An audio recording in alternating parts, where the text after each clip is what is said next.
Good evening.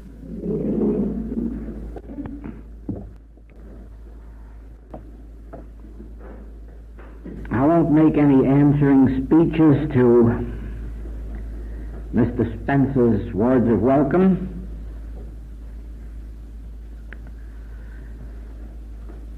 Because words would be inadequate.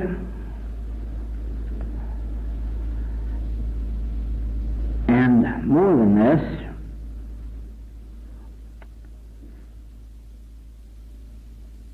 only the proper words would tell the true story. First of all, our being here together in Manchester, England, for a closed class is a proof of several of the basic principles of the infinite way. First of all, the infinite way is based on the premise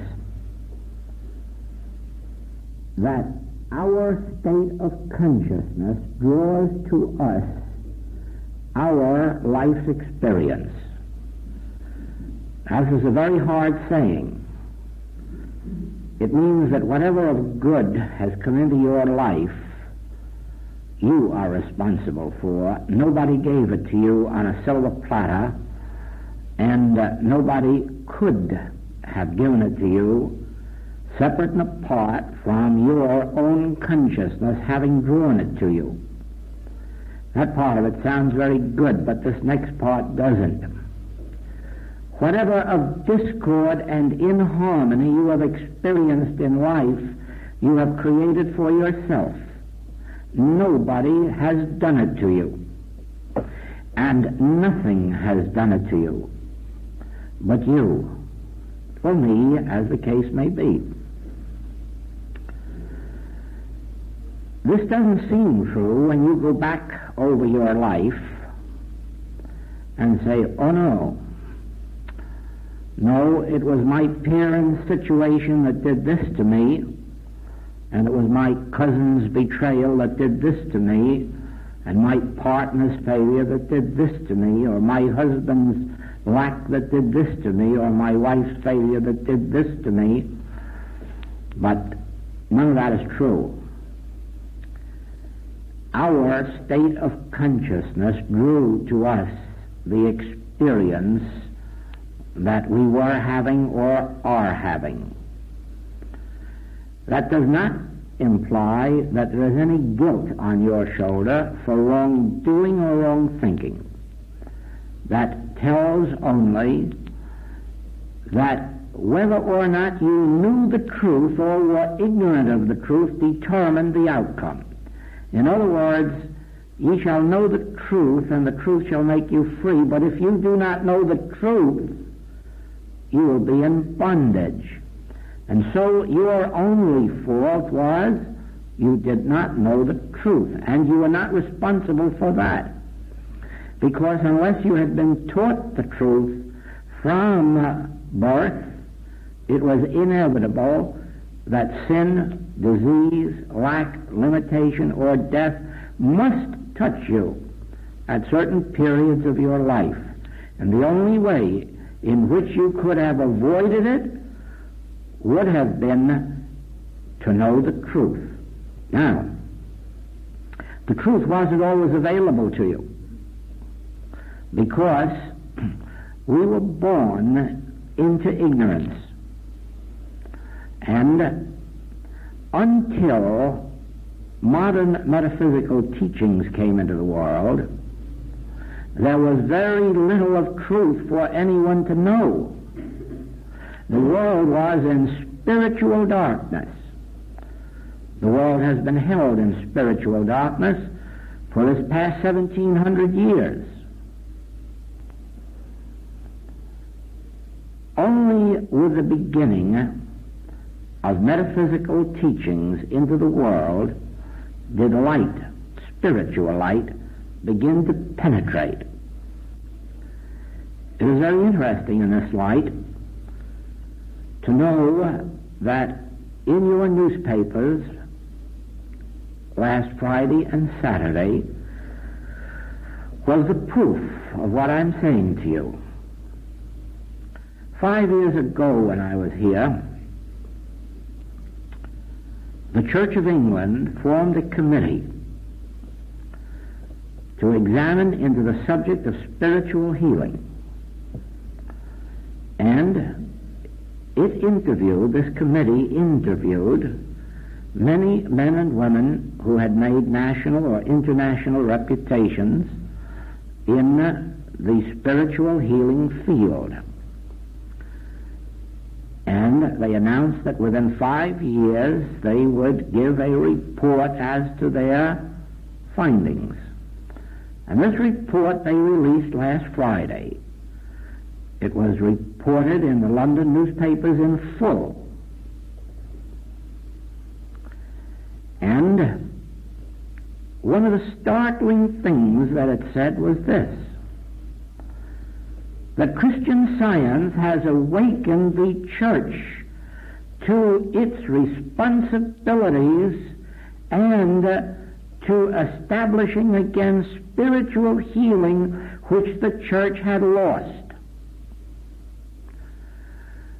I wonder if they knew what an indictment that was of the church and what a compliment it was to Christian Science to give it credit for having awakened the church to its lost duties and its responsibilities.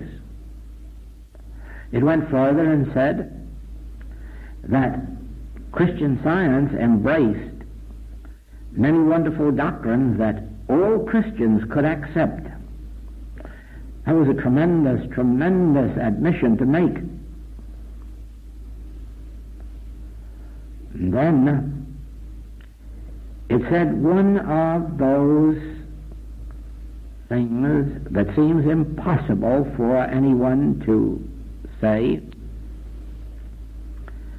After acknowledging the spiritual healing of Christian Science, after acknowledging its waking the church to its present duties and responsibilities, it then said that the basis on which Christian Science healed is erroneous.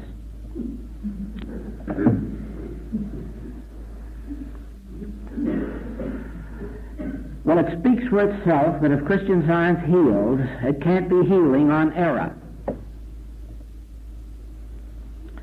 So whatever measure of Christian Science healing there is must represent that degree of truth. Now, if prior to Christian Science, if we experience sin, disease, or death, you can see that it was not your fault or mine, that it was because we were in ignorance of the truth that would have resulted in our being healed. And so it is that the millions all over the world who have been healed, not only by Christian Science, but by all of those metaphysical works that have come out of Christian Science, unity, new thought in different branches, it means that each of these also must have presented to us certain truths which we did not know about before this era. And so it is then, whatever degree of health, harmony, supply that has been demonstrated in this world through Christian Science, unity, new thought, and now the infinite way, has been demonstrated because of certain truths which are now known and were not previously known. Are then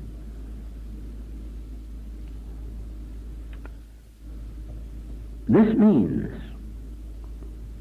that Jesus, the Christ, spoke truly when he said, "Ye shall know the truth, and the truth shall make you free. And the Hebrew prophet who said, where the Spirit of the Lord is, there is liberty, spoke truly. And so we come now to the principle. The principle is not that you must look to a God for your good any more than you must look to man whose breath is in his nostril, but you must know the truth. This brings it down to you and to me. This puts the responsibility on your shoulder and on mine. For unless you know the truth, you will not be made free, and you will not help to free those to whom you owe the obligation of helping to their freedom. If I do not specifically know the truth, I cannot help you to find your freedom. Now, there is a God, for wherever the Spirit of that God is, there is liberty. But it takes a you or a me to bring that Spirit of God into active expression where we are. Ye shall know the truth, and the truth shall make you free. In other words, if you went to Jesus Christ 2,000 years ago, you know you would have had instantaneous healing of all manner of disease. But then there wasn't any more of God in the world because of Jesus.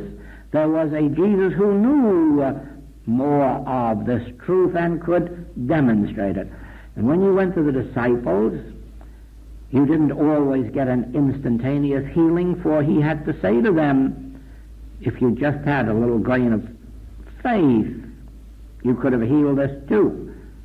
But I will do it for you. And so he healed many of their cases for them. Not that they didn't know the truth, they just didn't know the truth deep enough for complete enough or with enough inner integrity.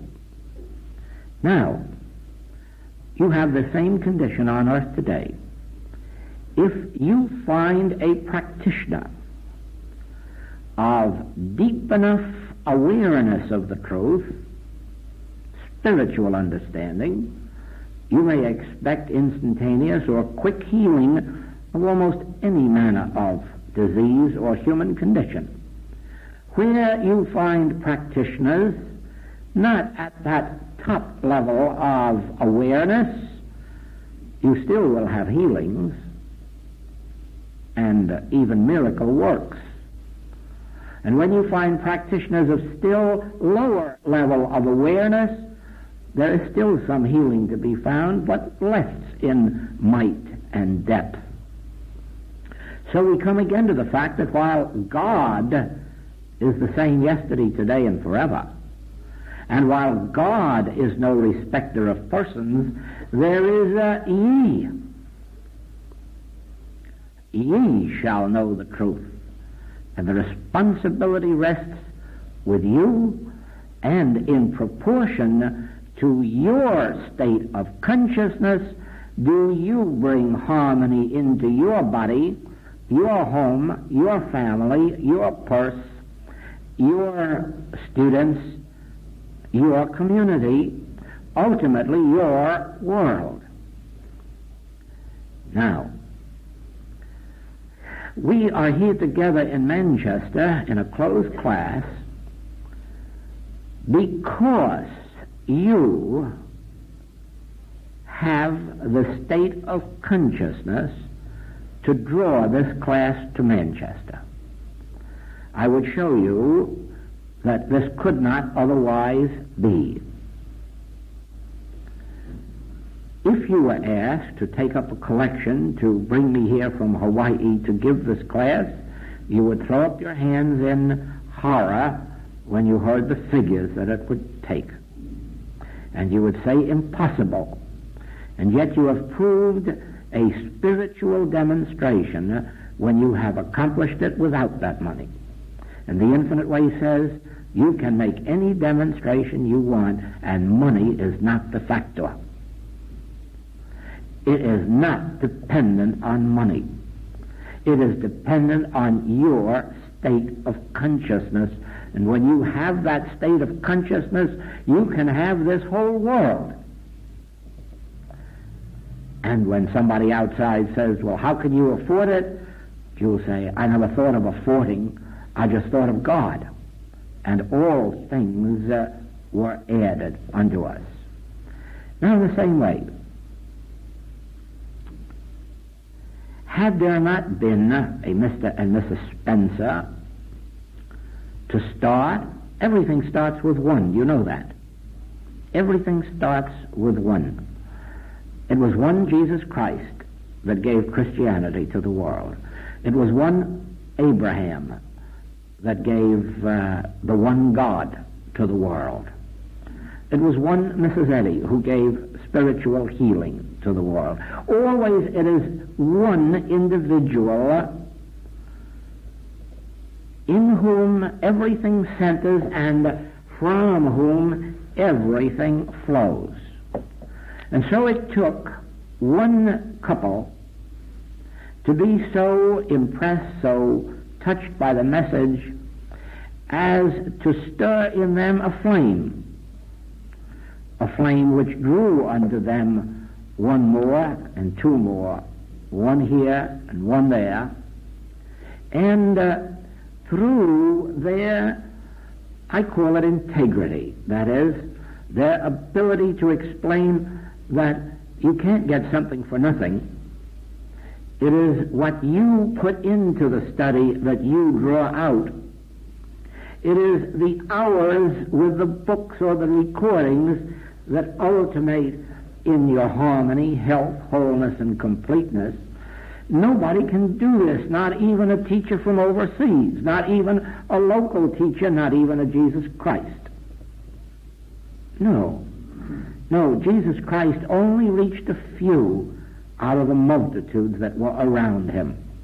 The few who were willing to dedicate themselves to listening, to practicing, to putting in. Why, after 3 years of ministry, he left only a few dozen people to carry on the work. So few there were.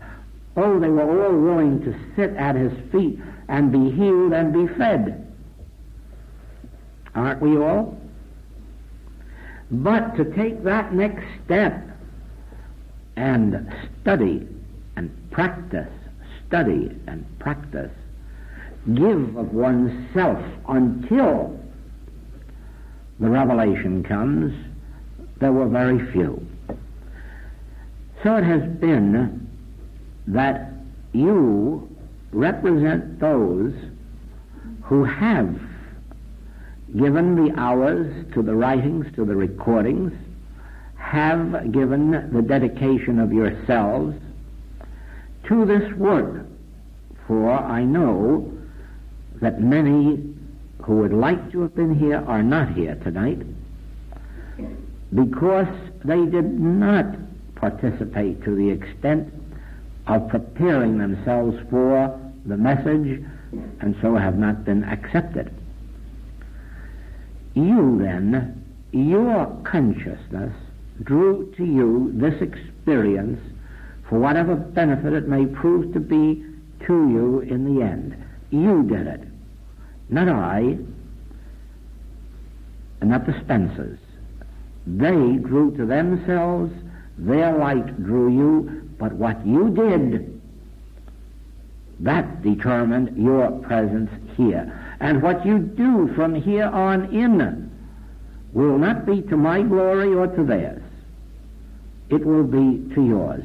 And whatever you do not accomplish will not be my fault or theirs. Whatever Christianity has failed to do is not the responsibility of Jesus Christ. He gave us the principles, and what have we done with them for 2,000 years? Now, you see then that you have proven that the great things of this world are not bought with money, and that it doesn't take money to have them. You have proven that your own state of consciousness has made a closed class possible in Manchester, where never before has it been, and where it could not have been except for the state of consciousness which you yourselves have developed for yourselves. Now, I go to great lengths to bring this to your attention for this reason. On this principle, you may work out your entire destiny. The degree of consciousness that you develop will determine your outward life. Life of the body, life of the purse, life of community, life of your family. All of your life will be an externalization of the degree of spiritual consciousness which you attain. No one can add to your consciousness more than you will permit. On the other hand, no one can withhold from you any experience that your consciousness entitles you to, because your consciousness is the substance of whatever demonstration of life you make. Now, for that reason, I present to you, first of all, what may seem to be a very selfish principle, but one which years from now you will realize is the most unselfish principle that exists on earth.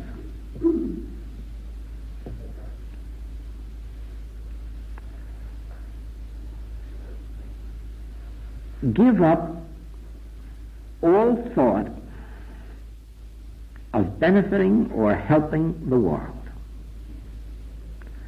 Give up all thought of healing or teaching truth. Give up all thought of blessing mankind. Sounds very selfish, doesn't it? But the Master says to his disciples, "Ye are the light of the world." And of course, a light cannot be hid. Until you are that light, you have nothing to give the world, and you have nothing to benefit the world with. You have only a do-gooder complex, but nothing to back it up with. The world is full of preachers who can tell all the world how to live, but can't demonstrate it even for themselves, much more for others. We have only one concern. Ye shall know the truth. Ye, each one of you, shall know the truth. Forget this world. Forget those you would like to heal. Forget those you would like to see healed, because at this moment you can do nothing about them. Oh, I'm not speaking to you who are already healing. I'm speaking now to the class as a class. First, learn the truth, practice the truth, demonstrate the truth, until you are the very light of truth. Then let the world come to you and seek you out. Don't you seek it out. You will end up in trouble. More of this world would crucify the Christ today than ever wanted to crucify it 2,000 years ago. Our function is, as you have witnessed in this room, to share this truth with those who seek it, who want it, who have earned it, who are willing to pay the price. What is the price? The Master said, "Sell all that you have for this pearl. Leave your mother and your father and your sister and your brother, if necessary, for the sake of this truth.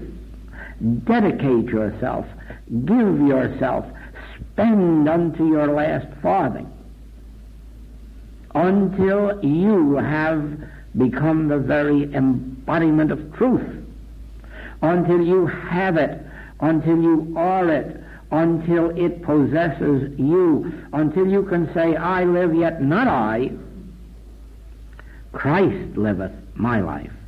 And then as you come into that awareness, you will find that someone will come to you and say, I don't know why it is, but I feel so comfortable when I'm in your presence. Can I tell you my woes? And you'll say yes. And outwardly you'll be all attention, and inwardly you'll be saying, thank God, I don't believe it. And just by not believing it, your friend will be benefited. By your not believing it, they will be benefited. You see, error perpetuates itself until it hits up against one state of consciousness that doesn't accept it, and then it dies. It's like an epidemic. If you have a flu epidemic, it goes from one person to another person to another person to another person, and then it hits up against one metaphysical person, and then the epidemic drops dead.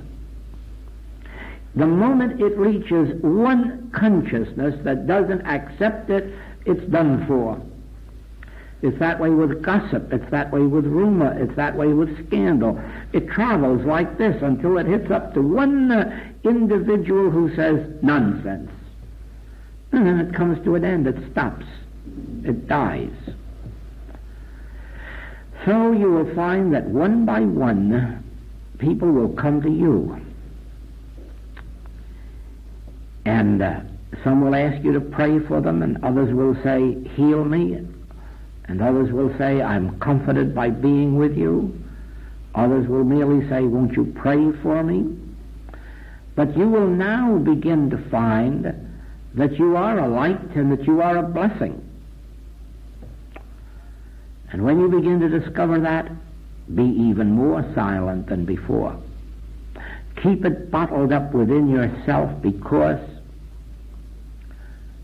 anything in your life that's sacred is secret. You don't go around telling the sacred things in your experience. Those are the little things you keep within yourself. And when you begin to commune with God, that is when your deepest sense of secrecy must come to the fore. And you see why. If I could tell you many of my experiences with God, there are probably one half of you in this room right now that couldn't possibly believe me. And why should you? For if you haven't experienced it yourself, how do you know that it's even possible? And so you see, when you have a spiritual experience and tell it to someone who hasn't had the experience, they must say, well, you're crazy. It couldn't happen. And therefore, your inner communings, the inner light that comes to you, the revelations that come to you, they are to be kept secret between you and God. And you merely give the benefit of those to the outside world, but not by divulging what has happened within you, but by your comforting words. You will see how that works out. But I am saying this to you. At this moment, dedicate your life to the search for the Holy Grail. Let your service to God and man come after you have found it. You see, when we are searching for truth, we haven't very much to share with the world. We certainly haven't enough spiritual power to heal them or comfort them. All we have got is a hope that we're on the right path, a hope that we're on the right track, a hope that we have found the right teaching. But we're not certain.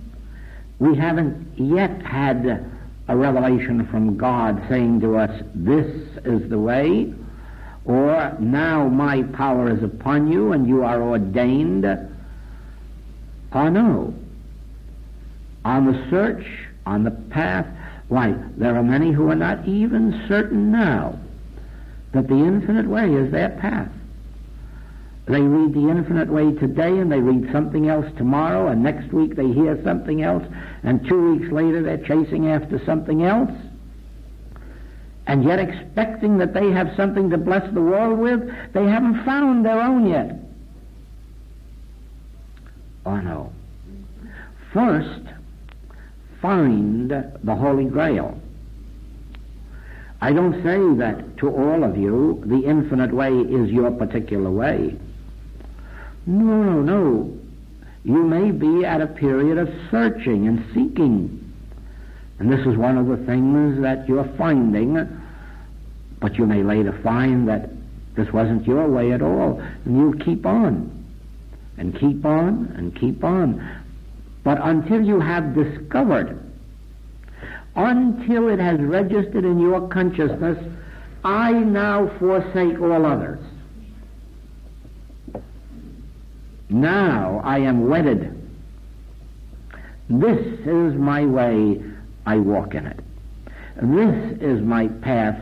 God has shown me this is my spiritual home. These are the principles with which I can heal, comfort, bless. Until that time comes, you have not arrived. You are still on the way, on the path.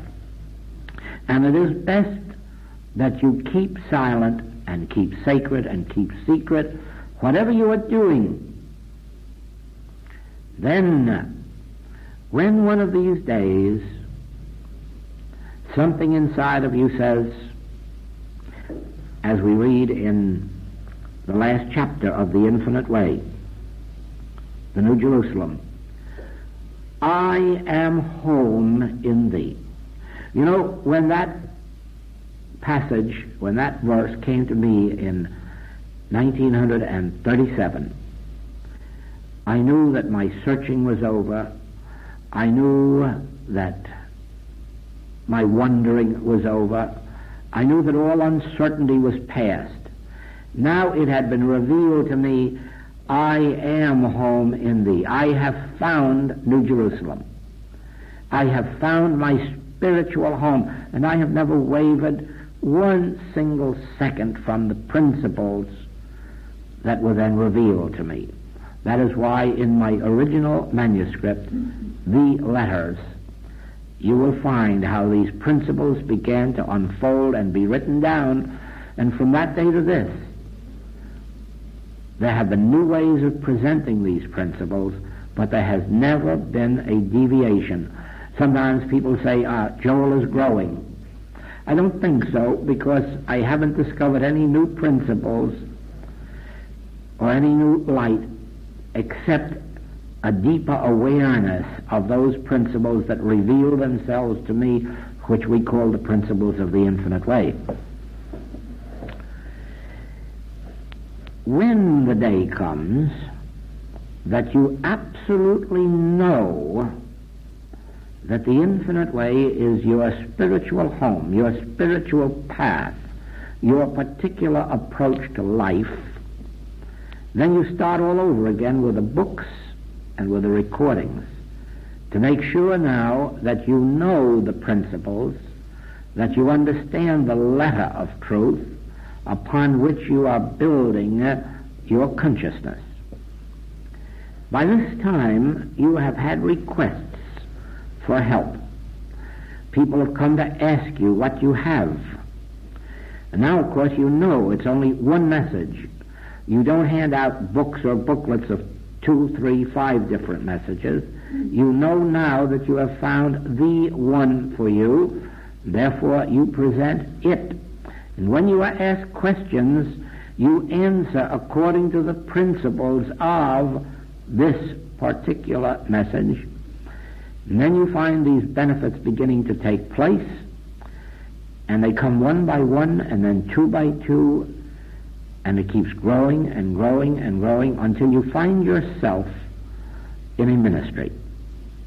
You haven't sought the ministry. It has sought you. You were merely the light. And the world beheld that light, or some little part of it, and it found its way to you. You see what I mean in our experience tonight? Even though I have come 10,000 miles from Hawaii, I come to speak to only 50 students. Could we not have advertised in the papers and had 150 students? Yes, but I wasn't sent to 150 students. I was sent to 50 students who sought me. I could go out seeking more. But no, I sit here and respond only to those who have found me. Is that clear to you? Is it clear to you that that is my way of working all over this world? This year we have been to Australia, to New Zealand, to Fiji, all across from Canada from California to New York, across the entire continent, and now London, and now Manchester, and nowhere advertised, and nowhere sought audiences. But in every case where I was invited, I accepted and responded. Do you follow that? That is the way of the infinite way. We do not go out to the world. And why? Because the world would not understand. Only those understand who have been given the grace of God to be led to this way. That is why Jesus was angry one day when the crowds, the multitudes, followed him across the sea. He had fed them yesterday. Now today, here come the multitudes again, wanting food. Well, he said, I fed you yesterday. Now you come looking for loaves and fishes. You're not seeking the principle that I've come to give you. You're seeking only the benefits of that principle. Well, we could have multitudes that way too. There are thousands of people in every city who would love to come and have the fruits of the Spirit, but then they wouldn't like to eat of my body and drink of my blood. They wouldn't like to part with their last pearl. They wouldn't like to leave mother, brother, sister, father for my sake. No, but then they will benefit by those who would. But they can't. They can't even if they receive temporary physical, mental, moral, financial healings. In the end, they're in the same plight they were before. You are only benefited by the degree of your spiritual unfoldment. Yes, in a measure, if I be lifted up, can draw all men to my state of consciousness, and I can bring unto you healings. But what about you next week? Unless you yourself have come up into some awareness of what the principle is and how to live it. Do you not see that that is one of the faults with all of our healing work, when the student does not follow along to learn the principle?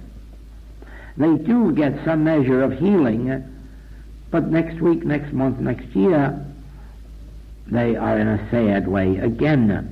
Whereas if they were making the effort as you are making it, not merely to be healed and benefited, but at the same time to have your consciousness opened and expanded, then you would find that at every forward step, greater harmonies would come into your experience. And so in the message of the infinite way, it would seem as if selfishness is our first point, because we ignore the world.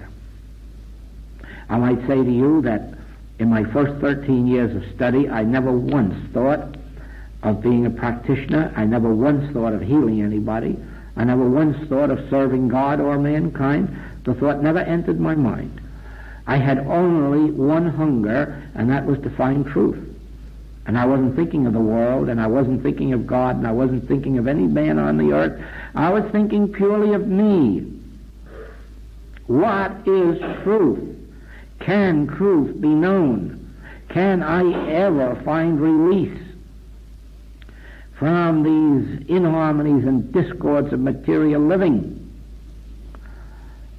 And then, in that 13th year, when my first spiritual experience took place, I still had no thought of serving, but friends came to me and said, "Will you pray for me? Will you heal me?" And so gradually I was forced out of the business world into the healing ministry. And then for 16 years I healed without teaching, with the exception of perhaps a half a dozen who came to me for that purpose and who I felt I could help. I did no teaching, no writing, no lecturing.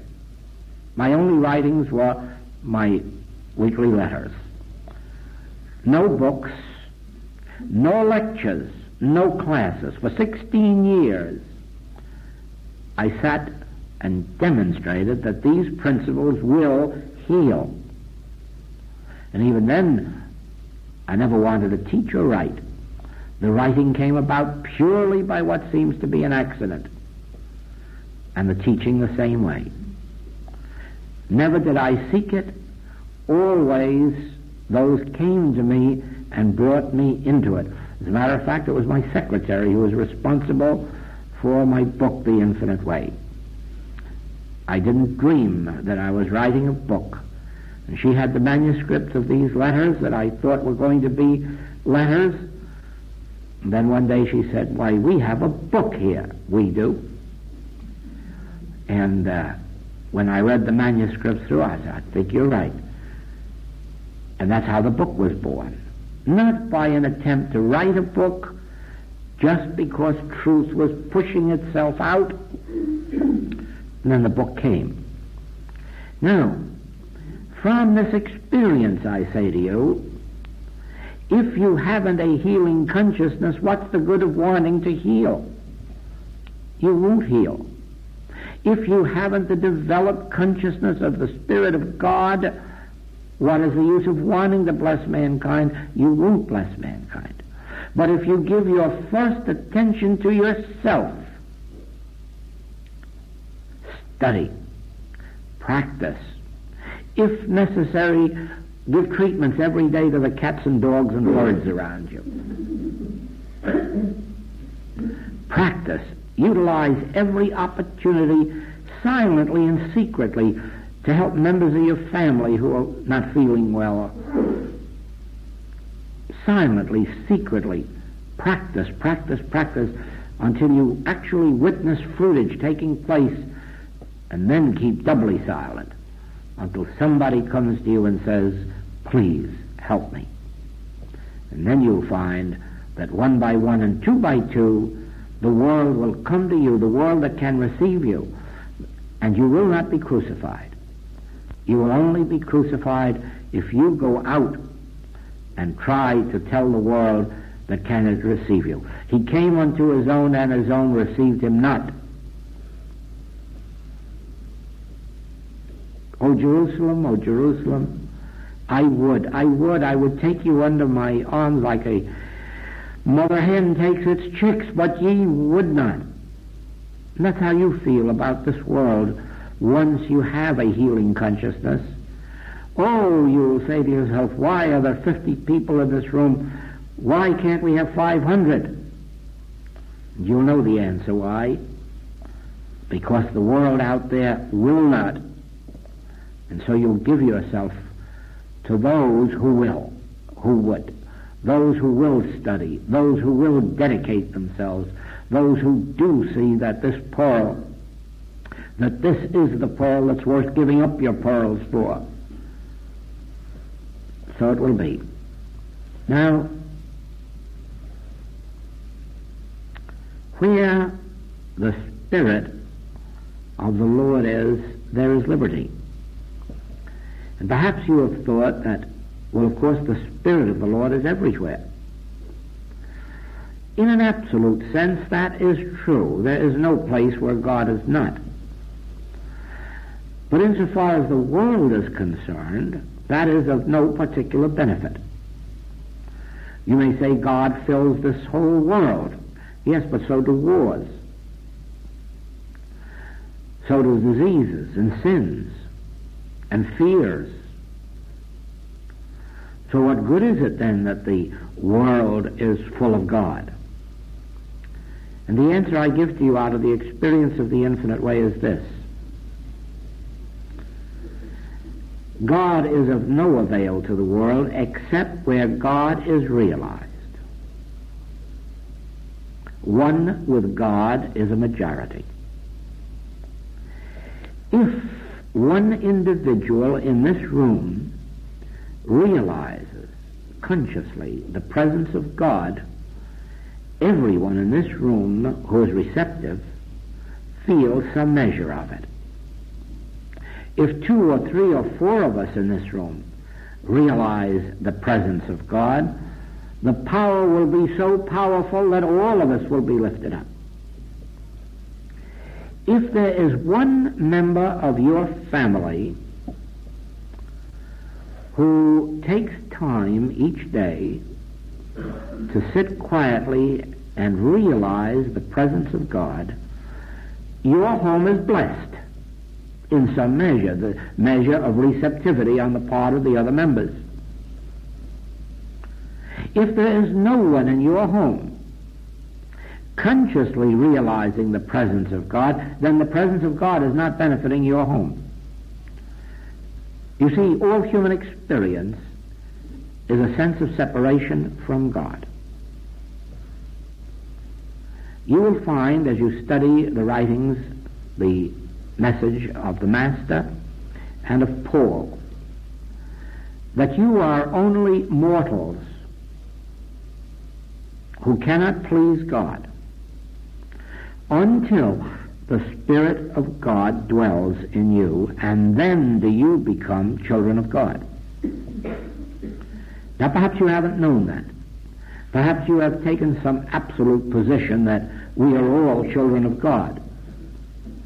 No, don't do that. While potentially that's as true a statement as that God fills all space, as far as you and I are concerned, it's of no value. Because our sonship is not a revealed activity or being. It is a potentiality. Do you remember when Jesus Christ said, "Praying for your friends profiteth you nothing"? Even the scribes and the Pharisees do that. That you, my disciples, must pray for your enemies. And do you know that he followed that up with telling you why? That you may become children of God. You weren't children of God when you were praying for your families and your friends. You were just mortals selfishly wanting to channel God into your particular places. You became children of God when you opened your consciousness and said, "I must love my neighbor as myself, but my neighbor may be an enemy, and I still must love my neighbor." That's when you became a child of God. When you said, "I must love my neighbor as myself, whether my neighbor is a friend or an enemy. Whether my neighbor is friend or foe, black or white, rich or poor, up or down." That is when you became a child of God, heir of God, joint heir to all the heavenly riches. Do you not see that the world is suffering while it goes to church by the millions to pray for its friends and allies? And do you not see that you, as spiritual students, Why, you would take the case if Mr. Hitler asked you for help, or Mr. Stalin asked you, or whoever it is that represents your worst enemy. If they were to cable you and say, I need immediate help, you would give it. How could you do that? Because you are no longer a mortal bound to loves and hates. To you, all men have become equal. Saints and sinners, just as with God, whose rain falls on the just and the unjust. Do you not see that we have lost the mission of Jesus Christ because we hold sinners in condemnation and he did not? Neither do I condemn thee, go and sin no more. To the thief on the cross, I will take you into paradise with me this night. Judge not, that ye be not judged. No, this world is not made up of children of God. This world is made up of selfish humans, some of whom are willing to pray for their friends, some of whom are willing to pray for anybody as long as they're good according to their standards of goodness. But the children of God, in fact, they wipe out all barriers. And they say, heaven forbid that I should hold any man in judgment, criticism, condemnation, when I know that God himself sends his rain on the just and on the unjust. And the Master was sent here to say that God has more pleasure in one sinner redeemed, one black sheep found, one lost sheep found, than all the others. So, when you speak of the presence of God, remember this, that in an absolute sense it's right. The presence of God is in every hospital, every insane asylum, every battlefield. It's in every government office where trickery and treachery is being plotted and planned. But of what good is it? No good. None whatsoever. Where God is realized, God is demonstrated. If you are called upon for help, and you sit quietly, patiently, and wait for the Spirit of the Lord God to be upon you consciously, so that you can say, oh, I feel it. Oh, now I have the assurance of it. Your patient, your friend, your student is healed, or relieved, or helped. But if you just make the remark, oh, God is everywhere, don't expect any great result from it. You must realize God. That's what constitutes a healer. One who has the conscious recognition and realization of God's presence, not merely one who with his brain or mind declares God is omnipresent. There must be realization for demonstration. The realized Christ is the demonstrated Christ. The unrealized Christ is the undemonstrated Christ. Christ is whether we demonstrate it or whether we don't. But it's of no use to you or to me. When you ask for help, someone has to realize Christ. Someone has to feel the presence, the assurance of God's presence. And in order to attain that, they must be, in some measure, living this life. They must have given up within themselves ambition for personal wealth or personal popularity or personal fame or personal greatness in any way. They must have so given up themselves that they can be an instrument through which the Spirit can operate. Also,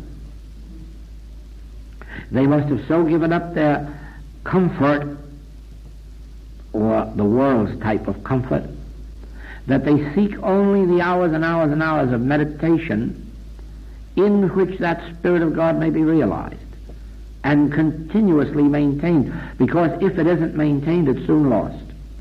The mesmerism of the world is such that even if you do realize the presence of God tomorrow, you haven't got it the next day, unless you go back again. So it is. In order to be an instrument for healing, you must come to understand the nature of God and the nature of prayer. Those are the two essentials. The reason it is of utmost importance to know the nature of God is this. If you do not know the nature of God, you will not know how to pray. Now,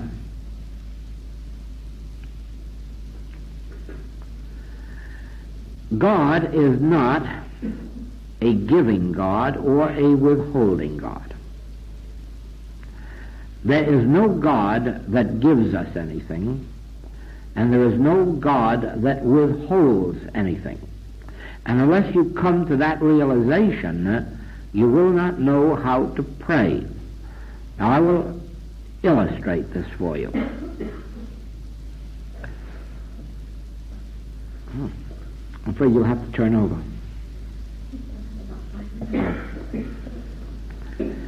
You see,